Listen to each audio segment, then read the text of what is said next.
উদ্ভাসিত কি এক দুর্বোধ্য প্রতিজ্ঞায়। সে ভাষা বোঝে না কেউ, কেউ হাসে, কেউ করে নিল তিরস্কার। আমি কিন্তু মনে মনে বুঝেছি সে ভাষা, পেয়েছি নতুন চিঠি আসন্ন যুগে, পরিচয় পত্র পড়ি ভূমিষ্ঠ শিশু, অস্পষ্ট কুয়াশা ভরা চোখে।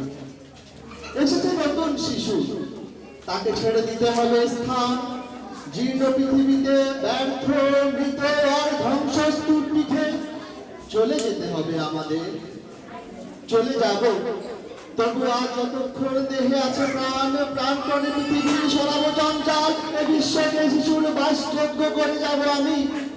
নবজাতকের কাছে আমার দৃঢ় অঙ্গীকার, অবশেষে সব কাজ ছেড়ে আমার দেহের রক্তে নতুন শিশুকে করে যাব আশীর্বাদ, তারপর হব ইতিহাস। খুব জোরে একটা হাততালি ভিতরের জন্য সবার কবিতা